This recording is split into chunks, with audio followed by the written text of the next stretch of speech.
Muy buenas tardes para todos, bienvenidos todos y todas, bienvenidos a una nueva sesión de Estudiemos Juntos la Biblia. Hoy vamos a iniciar con el libro de Hechos, ya acabamos los 4 evangelios y vamos a ver qué pasó después de la muerte y resurrección de Jesús, cómo se apareció a sus discípulos. Este libro fue escrito también por Lucas, el mismo que escribió el Evangelio de Lucas, que era médico y acordémonos que también era historiador, entonces nos cuenta las cosas con profundidad, todo lo que sucedió desde que Jesús se le aparece a sus discípulos y les encomienda esa misión que sabemos y que vimos en los evangelios. Entonces vamos a iniciar en el capítulo 1 con los versículos 1 al 5, que básicamente lo que nos dicen es que ya el Señor ha sido recibido arriba, está sentado a la diestra del Padre, les ha dado unos mandamientos por el Espíritu Santo a esos apóstoles que él había escogido. Se presentó a todos esos apóstoles muchas veces con muchas pruebas durante 40 días, y les mandó que tenían que ir por Jerusalén y perdón, que se quedaran, que no se fueran de Jerusalén, sino que se quedaran allí y esperaran esa promesa que era que el Espíritu Santo iba a venir sobre ellos a bautizarlos, igual que Juan había bautizado con agua, ellos iban a recibir el bautizo del Espíritu Santo. Entonces, que no tuvieran ningún problema en esperar allá en Jerusalén a que sucediera eso. Y ellos, pues como siempre, obedecieron, hicieron correctamente las cosas. Empezamos en el capítulo 1, versículos 8 al 11 y dice así: pero recibiréis poder cuando haya venido sobre vosotros el Espíritu Santo, y me seréis testigos en Jerusalén, en toda Judea, en Samaria y hasta lo último de la tierra. Y habiendo dicho estas cosas, viéndolo ellos, fue alzado y le recibió una nube que le ocultó de sus ojos.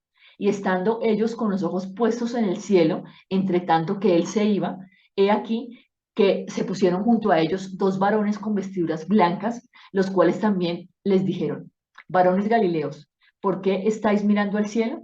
Este mismo Jesús que ha sido tomado de vosotros al cielo, así vendrá como lo habéis visto ir al cielo. Ahí nos habla que el Señor va a volver, que ese Señor que se fue hacia el cielo va a volver otra vez a la tierra. Cuando llegó el día de Pentecostés, todos están reunidos en un sitio y de repente vino un estruendo como de un viento recio que soplaba, el cual llenó toda la casa donde estaban sentados. Y se les aparecieron lenguas repartidas como de fuego, asentándose sobre cada uno de ellos.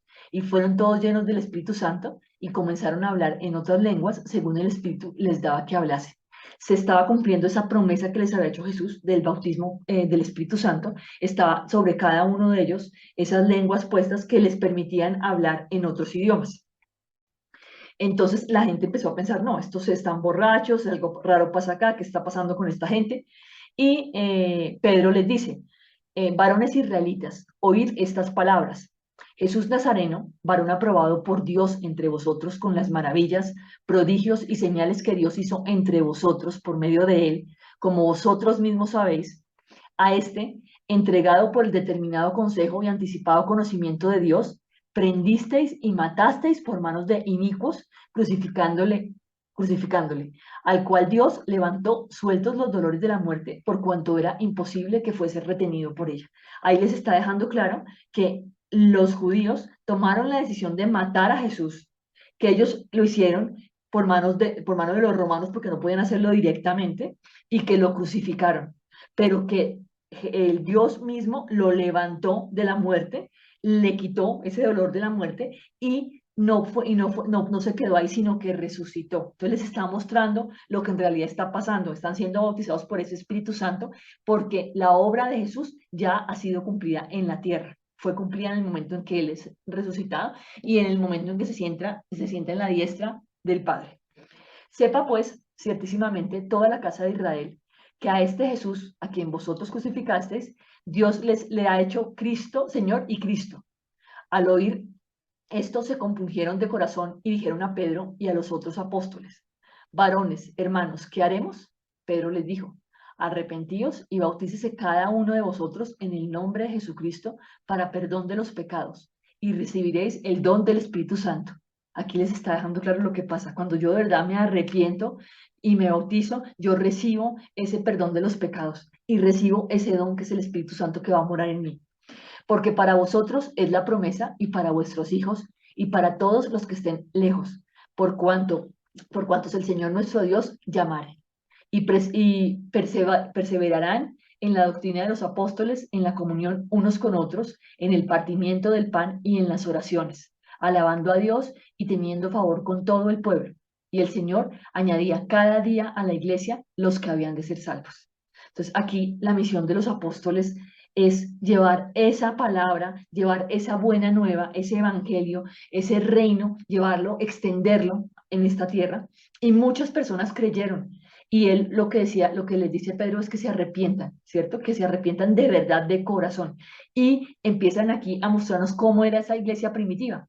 Era una iglesia en la que perseveraban en la doctrina de los apóstoles, en la comunión unos con otros, en el partimiento del pan y en las oraciones, alabando siempre a Dios y teniendo favor con el pueblo. Que esto es muy importante. Acordemos que tenemos, cuando nosotros nos convertimos, el Señor va haciendo una tarea en cada uno de nosotros y nos va cambiando, nos va dando ese corazón nuevo para que nosotros empecemos a hacer lo que aquí está diciendo Pedro, que debían hacer esas personas que creían y que se arrepentían de sus pecados y eran perdonadas por Jesús. En el capítulo 3 vemos cómo estaban juntos Pedro y Juan y suben al templo y resulta que hay un hombre que está cojo de nacimiento y les está pidiendo limosna. Ellos están en una puerta del templo que se llama La Hermosa. Como ese señor siempre había estado sentado ahí, lo que hicieron Pedro y Juan fue fijarse en él y ellos no tenían plata para darle, pero le dijeron que como no tenían plata para darle, simplemente se levantara y andara y ande. Ellos empezaron a hacer la obra que hacía Jesús, las obras que hacía Jesús las están haciendo ellos, están mostrando ese poder que les ha dado el Señor y que ahora permite que ellos también sanen a esos enfermos. Entonces, cuando ellos le dicen eso, en efecto, ese cojo empieza a caminar y empieza a hacer lo que nunca había podido hacer, caminar bien, andar. Entonces, pues los judíos que están ahí dicen, ¿cómo así? ¿Qué está pasando acá? Y en ese momento Pedro también les explica que ese Dios, que es el Dios de sus padres, que es el Dios de Abraham, de Isaac y de Jacob, a quien ellos decidieron matar delante de Pilato, o sea, a quien ellos negaron delante de Pilato y decidieron matar, ese es el que simplemente está haciendo esa obra en ellos y que ellos lo mataron. Otra vez les vuelven a decir a los judíos que ellos, por culpa de ellos, fue muerto Jesús. Pero por la fe en ese nombre, en el nombre de Jesús, a todos los que Él ha confirmado, ellos pueden recibir completa sanidad. Y por eso ese cojo que ha creído y que ha tenido fe recibe esa sanidad. Entonces aquí nos empieza a mostrar Lucas cómo ese poder de Jesús, al haber muerto, les es dado a ellos y les permite empezar a cambiar vidas en el nombre de Jesús. Entonces, eh, los apóstoles siempre van a actuar en el nombre de Jesús y hacen las cosas que Jesús les ordenó que hicieran. Liberar a las personas de su enfermedad y liberan ese cojo. Claro, los judíos están en shock pensando qué es lo que está pasando y dándose cuenta que ellos fueron los que decidieron matar a Jesús, o sea, sintiéndose también culpables. Dice en el capítulo 3, versículos 18 al 21. Pero Dios ha cumplido así lo que había antes anunciado por boca de todos sus profetas, que su Cristo había de padecer. Así que arrepentíos y convertíos, para que sean borrados vuestros pecados, para que vengan de la presencia del Señor tiempos de refrigerio, y Él envíe a Jesucristo, que os fue antes anunciado, a quien de cierto es necesario que el cielo reciba hasta los tiempos de la restauración de todas las cosas de que habló Dios por boca de sus santos profetas que han sido desde tiempo antiguo. Eso quiere decir que vuelve a decir que Jesús va a volver a esta tierra, Jesús y va a restaurar absolutamente todo. O sea, el Señor ya vino una vez, se hizo hombre y cumplió con la tarea de morir y resucitar. Y ahora va a venir por su pueblo. Y eso ya estaba visto como lo vimos en el Antiguo Testamento, los profetas lo profetizaron desde el principio. Hablando ellos al pueblo, vinieron sobre ellos los sacerdotes con el jefe de la guardia del templo y los saduceos, resentidos de que enseñasen al pueblo y anunciasen en Jesús la resurrección de entre los muertos. Y les echaron mano y los pusieron en la cárcel hasta el día siguiente, porque era ya tarde. Pero muchos de los que habían oído la palabra creyeron y el número de los varones era 5.000. Entonces aquí Dios empieza a hacer su obra maravillosa, no, sigue haciendo su obra maravillosa y es empezar a tocar el corazón de esas personas que han sido escogidas por Él desde el principio para que sean sus hijos. No todos son hijos de Dios, solo los que Dios ha seleccionado. Y aquí, de esos que ha seleccionado, ya hay 5.000 que creen. Y miren que ya empiezan a recibir esos apóstoles que están predicando el nombre de Jesús, que están hablando con denuedo lo que pone el Espíritu Santo en sus corazones, ellos ya empiezan a tener persecución, ya los empiezan a señalar y hasta los encarcelan. ¿Por qué? Porque están hablando la verdad y los sacerdotes y los judíos no están de acuerdo con eso y simplemente lo que deciden es ir contra ellos. Lo que no les agrada, entonces tenemos que perseguirlo. Si nosotros decimos algo que a los demás no les gusta porque les parece que es poco político, entonces nos van a llevar a la cárcel. Van a hacer con nosotros lo que ellos quieran. ¿Por qué? Porque ellos son los que tienen el poder. Dice en el capítulo 4, versículos 5, 6 y 10 al 13. Aconteció al día siguiente que se reunieron en Jerusalén los gobernantes, los ancianos y los escribas y el sumo sacerdote Anás y Caifás y Juan y Alejandro y todos los que eran de familia de los sumos sacerdotes. Sea notorio a todos vosotros y a todo el pueblo de Israel que en el nombre de Jesucristo de Nazaret, a quien vosotros crucificasteis y a quien Dios resucitó de los muertos, por él este hombre está en vuestra presencia sano. Este Jesús es la piedra reprobada por vosotros los edificadores, la cual ha venido a ser cabeza del ángulo. Y en ningún otro hay salvación, porque no hay otro nombre bajo el cielo dado a los hombres en que podamos ser salvos. Entonces, viendo el denuedo de Pedro y de Juan, y sabiendo que eran hombres sin letras y del vulgo, se maravillaban y les reconocían que habían estado con Jesús.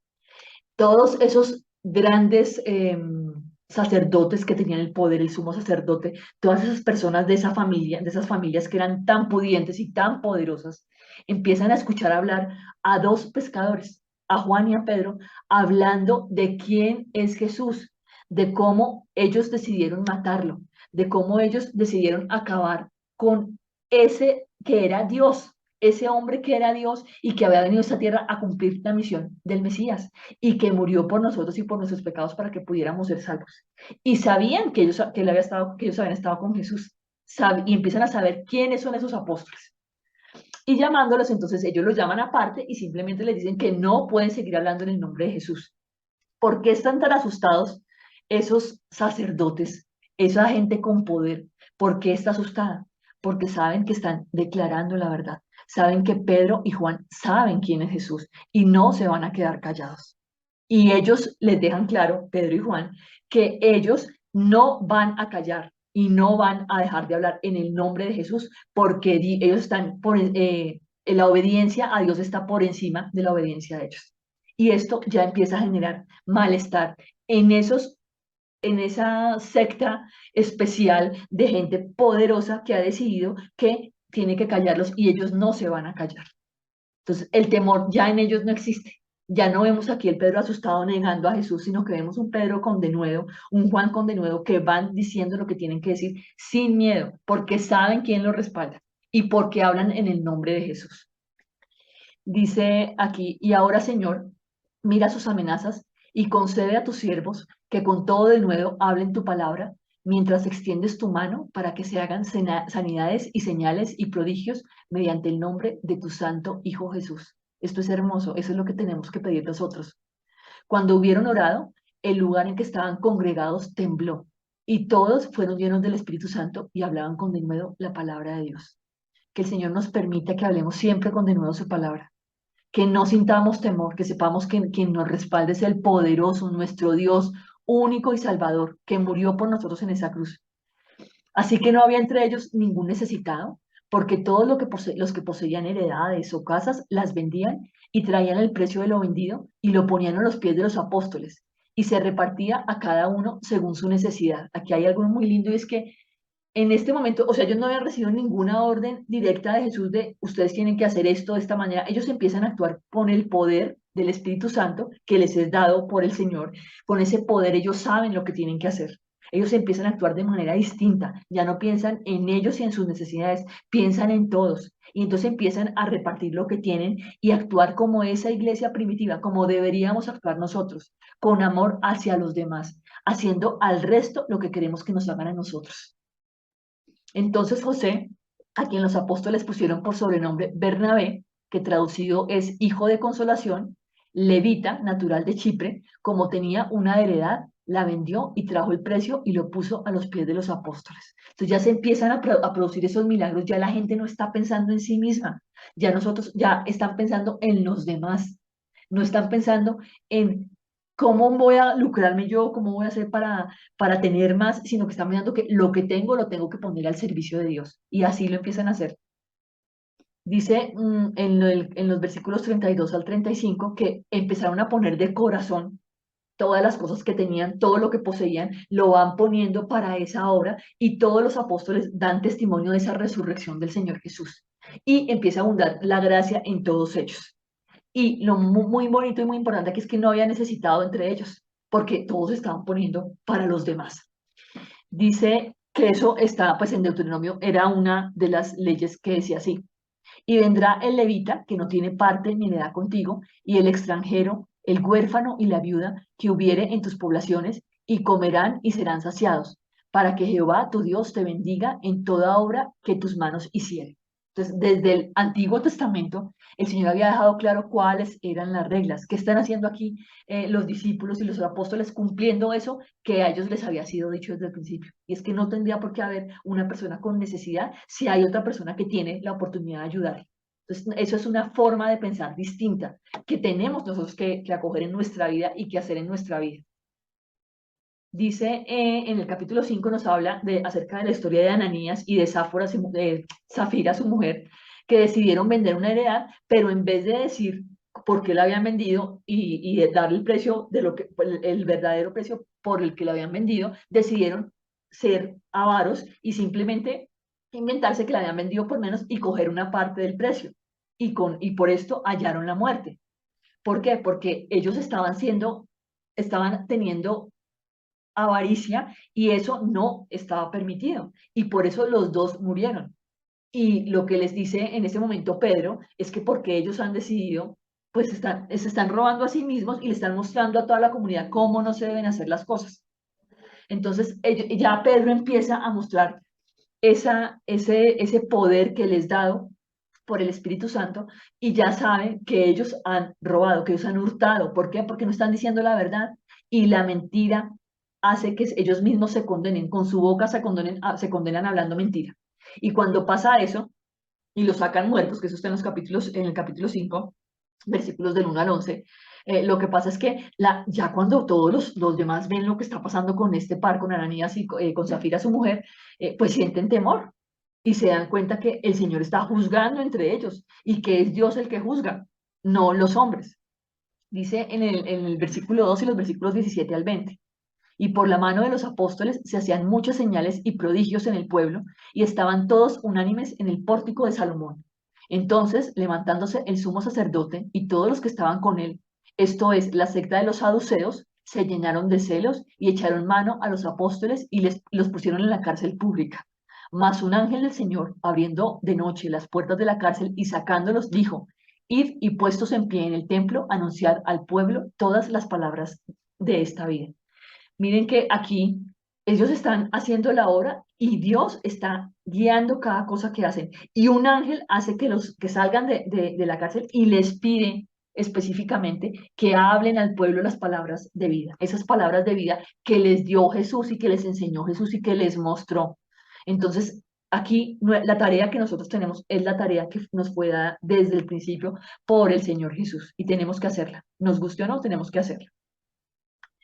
Dice en los versículos 23, 24, 26 y 29, 26 al 29, sí, diciendo, por cierto, la cárcel hemos hallado cerrada con toda seguridad y los guardas afuera de pie ante las puertas. Bueno, ¿qué pasa? Cuando los sacerdotes, cuando ese poder va a sacarlos de la cárcel, se encuentran con que ellos no están, que la cárcel está, que ellos no aparecen en la cárcel.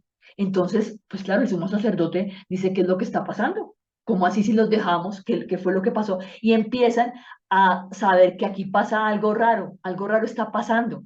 Entonces lo que les piden es que los traigan, pero que no utilicen la violencia. O sea, ya saben que el pueblo los escucha y que ellos van a obedecer a Dios y no les van a hacer caso.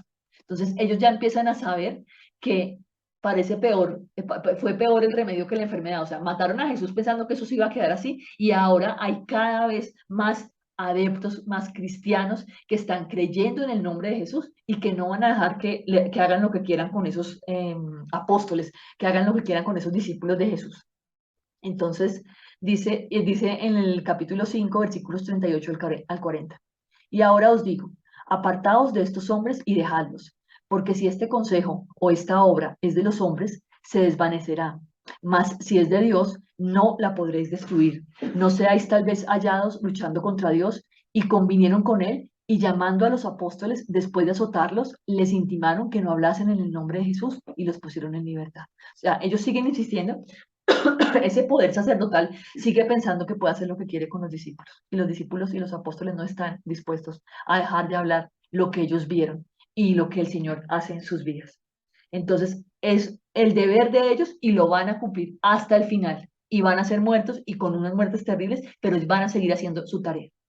Resulta que había ellos decidieron buscar a unos varones que estuvieran llenos del Espíritu Santo y iban a encargar el trabajo porque tenían ya tantas cosas que hacer con tantas personas a las que servirles que ellos deciden que necesitan ayuda. Y eso fue lo mismo que hizo Moisés.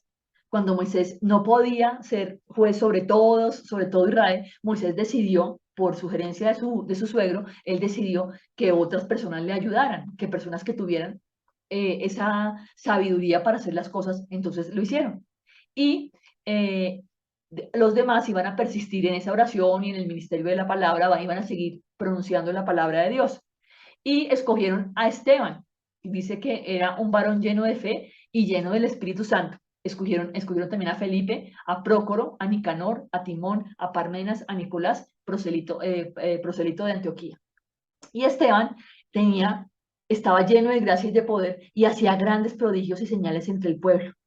Pero como ya sabemos, los apóstoles, los discípulos de Jesús van a recibir siempre la crítica, van a tener siempre quien hable mal de ellos y quien trate de encarcelarlos, de matarlos, de ridiculizarlos, como lo hemos visto a través de todo este estudio bíblico.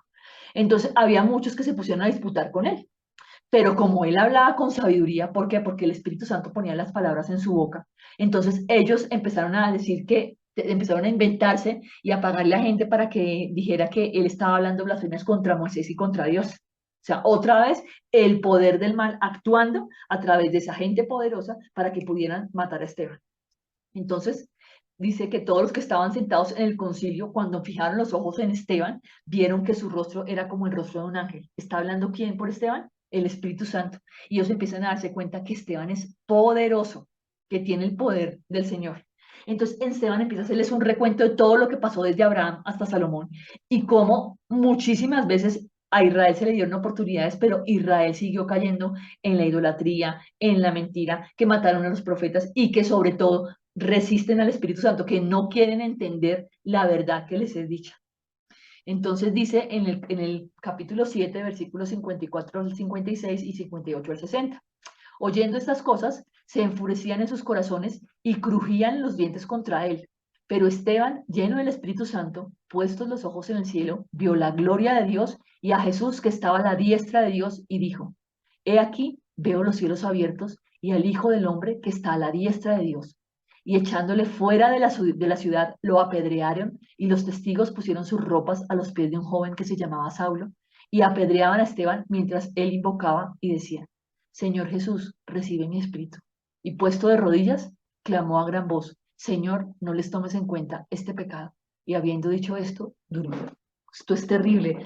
Es un hombre que tiene ese poder, ese denuedo, está lleno del Espíritu Santo. No lo respetan, igual que no respetaron a Jesús. Ellos no van a respetar a nadie.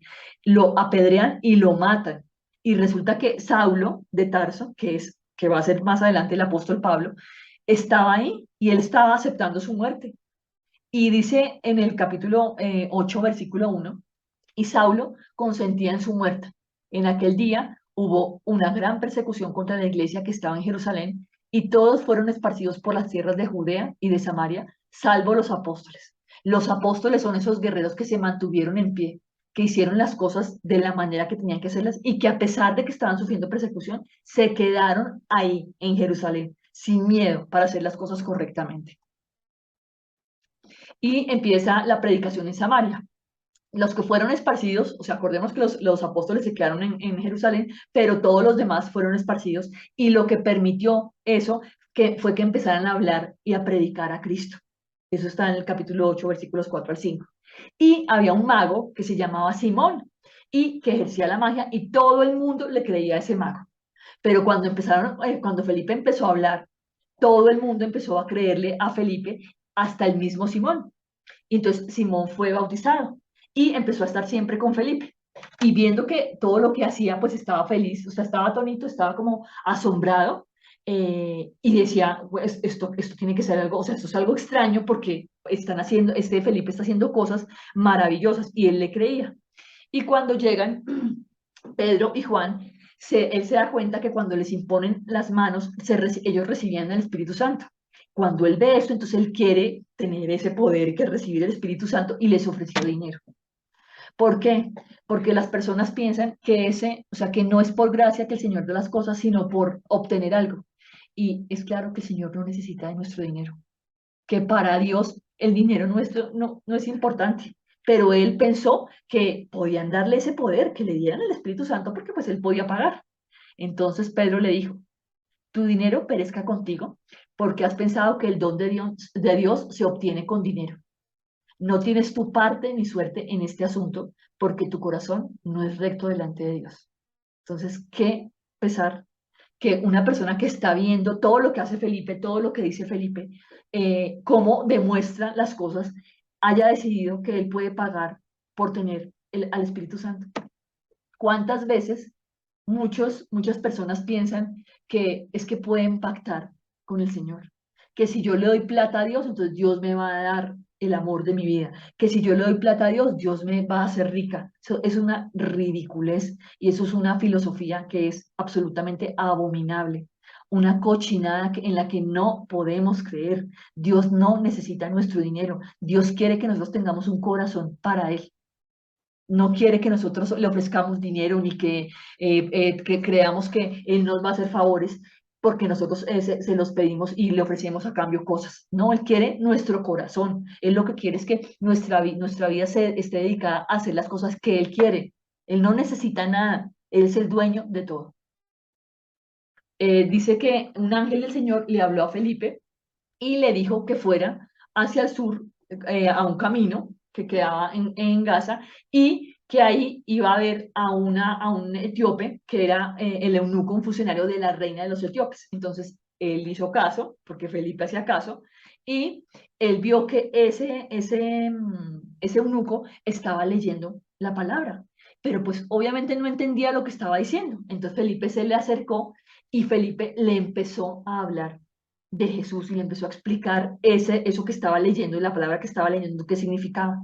Y cuando Felipe le habló, el eunuco creyó y entonces le dijo que quería ser bautizado. O sea, ese interés de un eunuco que no es judío, obviamente, de saber y de conocer del Señor, y le dio un corazón, el Señor le puso en su corazón que quisiera ser bautizado, y fue bautizado. Y descendieron al agua, dice acá, y Felipe lo bautizó. Y cuando subieron del agua, el Espíritu del Señor arrebató a Felipe y el eunuco no le vio más, pero se fue gozoso, no le importó, ya había sido bautizado y ya había entendido cómo era eso, qué era eso que estaba diciendo la palabra que estaba leyendo. O sea, las obras del Señor son maravillosas. Aprovechemos cada momento para acercarnos a Él. Vayamos a su palabra. Esto que nos muestra los hechos, que nos muestra el libro de los hechos, es simplemente el recorrido que tuvieron que hacer los apóstoles y los discípulos, que nunca se dice aquí que fueran perfectos, que recibieron persecución, que van a recibir muertes terribles, pero siguen haciendo las cosas de la manera en que las tienen que hacer. Dice después en el capítulo 9 nos empieza a mostrar cómo ese Saulo, que después va a ser Pablo, odia absolutamente a esos cristianos y él va donde el sumo sacerdote y le pide cartas para poder ir a acabar en Damasco con esa gente que es para él son lo peor y que simplemente están haciendo cosas que no deben hacer. Y cómo el Señor, cuando va Saulo por el camino, se le aparece y cómo le dice que por qué lo persigue. Entonces Saulo le pregunta, pero ¿quién eres? O sea, ¿quién me está hablando? Y claramente el Señor le dice, yo soy Jesús a quien tú persigues. Dura cosa te es dar cosas contra el aguijón. Entonces, él está viendo directamente a Jesús que le está diciendo que por qué lo está persiguiendo. Y aquí pasa una cosa maravillosa, y es que Saulo se convierte. Dice, entonces Saulo se levantó de tierra y abriendo los ojos no veía a nadie. Así que llevándole por la mano, le metieron en Damasco, donde estuvo 3 días sin ver y no comió ni bebió, porque, y no comió ni bebió, porque yo le mostraré cuánto le es necesario padecer por mi nombre. Fue entonces Ananías y entró en la casa y poniendo sobre él las manos dijo, hermano Saulo, el Señor Jesús que se te apareció en el camino por donde venías, me ha enviado para que recibas la vista y seas lleno del Espíritu Santo. Y al momento le cayeron de los ojos como escamas y recibió al instante la vista y levantándose fue bautizado. Y aquí ya tenemos a ese Saulo distinto, cambiado, porque el Señor lo tocó. Era un perseguidor, había aceptado la muerte de Esteban, iba a Damasco a acabar con los cristianos, a matar al que tuviera que matar, a encarcelarlos y hacer lo que quería hacer. Pero el Señor decidió tocarlo.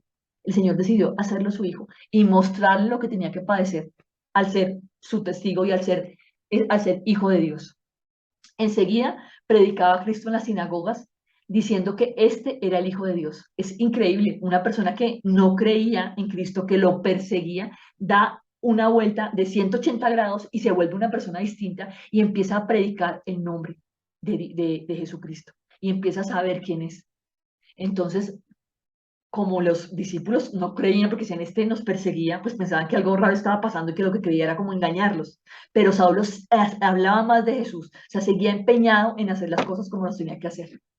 Entonces Bernabé, tomándolo, lo trajo a los apóstoles y les contó cómo Saulo había visto en el camino al Señor, el cual le había hablado, y cómo en Damasco había hablado valerosamente en el nombre de Jesús. Y estaba con ellos en Jerusalén, y entraba y salía, y hablaba denodadamente en el nombre del Señor, y disputaba con los griegos. Pero estos procuraban matarle. Cuando supieron esto, los hermanos le llevaron hasta Cesarea y le enviaron a Tarso. Entonces las iglesias tenían paz por toda Judea, Galilea y Samaria, y eran edificadas andando en el temor del Señor y se acrecentaban fortalecidas por el Espíritu Santo. Miren la obra maravillosa que ha hecho Jesús. Ha cogido a ese enemigo, esa persona que odiaba a Jesús, que no creía, que simplemente se iba contra ellos y aceptaba la muerte y mandaba a encarcelar y a matar a los que fueran porque no estaba de acuerdo con la doctrina de Jesús, no lo había conocido, se da a conocer para que las iglesias descansen, estén en paz, estén tranquilas y puedan seguir haciendo lo que tienen que hacer. Y las iglesias encontraron paz. Ese enemigo se convirtió en uno de los mayores apóstoles a través del cual podemos encontrar toda la enseñanza clara de lo que vino a ser de la obra de Jesús. Que esto que vivió Saulo y que vivió después como Pablo nos permite encontrar a Jesús en cada una de las cosas que le pasó, en cada una de sus experiencias, cómo enfrentó la muerte, cómo se enfrentó a cárceles, cómo fue apedreado, cómo fue castigado, todo lo que hicieron con él siguió firme haciendo lo que el Señor le había mandado. Y vamos a dejar hoy hasta acá. Vamos a continuar la próxima semana con este libro de los Hechos. Yo creo que nos van a dar unas 2 o 3 sesiones más, pero es interesante que ustedes vayan directamente a la palabra y encuentren todas esas cosas maravillosas que hicieron los apóstoles y que nos sirven a nosotros para que actualmente hagamos lo mismo que nos mandó Jesús y que es una instrucción que nos dejó para siempre. Y es hagamos lo que el Señor quiere y que el Señor nos vaya renovando en nuestra fe, que el Señor nos vaya transformando en esas nuevas criaturas que, y que Él nos vaya llevando de su mano para hacerlo, porque no es un trabajo que hacemos nosotros. Entonces les deseo un feliz fin de semana, una nueva semana bendecida y nos vemos en 8 días.